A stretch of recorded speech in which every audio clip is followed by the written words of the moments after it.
ഓ, ഞാൻ അത്രയ്ക്ക് അങ്ങോട്ട് ചിന്തിച്ചില്ല. ഇനിയിപ്പോൾ എന്ത് ചെയ്യും?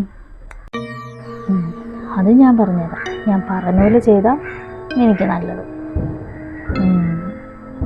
നീ അവരെ തമ്മിൽ തെറ്റിക്കാൻ നോക്കുക. അവർ രണ്ടുപേരെയും തമ്മിൽ തെറ്റിച്ചാൽ നമ്മൾ ഉദ്ദേശിക്കുന്ന കാര്യം നടക്കും. ഞാൻ പറയുന്നത് മൂത്തതിനെയോ ഇളയതിനെയോ അതിലൊരാൾ ആരാണ് നിൻ്റെ വശത്തോട്ട് പെട്ടെന്ന് വീഴുന്നത് നീ ആദ്യം കണ്ടുപിടിക്കുക. അതിലൊരാളൊന്ന് തെറ്റിയാൽ മതി, പിന്നെ നമ്മൾ ഉദ്ദേശിക്കുന്ന പോലെ വരും. നിൻ്റെ മൂത്ത മോക്കല്ലേ വിദ്യാഭ്യാസവും ജോലിയൊക്കെ ഉള്ളത്, അവളെ കിട്ടത്തില്ല. നീ ഇളയവള് നിൻ്റെ വശത്താക്കാൻ പോക്ക്. അവിടെ എന്തെങ്കിലുമൊക്കെ കുറ്റമൊക്കെ പറഞ്ഞോ, സ്നേഹം കൊണ്ട് വേണം. ഇവിടുത്തും സ്നേഹം കൊണ്ട് നിൽക്കണം, അവിടുത്തും സ്നേഹം കൊണ്ട് നിൽക്കണം. സ്നേഹം കൊണ്ട് തെറ്റിക്കാനേ പറ്റൂ. അപ്പോൾ അതിനുള്ള പരിപാടികൾ നീ ചെയ്യുക. ബാക്കി ഞാൻ പറയേണ്ട കാര്യമൊന്നുമില്ലല്ലോ. നീ അങ്ങനെ ഒന്ന് ചെയ്ത് നോക്ക്. അപ്പോൾ നമ്മൾ ഉദ്ദേശിക്കുന്ന പോലെ നിൽക്കും. അല്ലാതെ രണ്ടും കൂടെ ഒറ്റക്കെട്ട് നിന്നാലേ നീ പുറത്താ, നിൻ്റെ ആൺമക്കളും അതിന് കൂട്ടി നിൽക്കുകയും ചെയ്യും.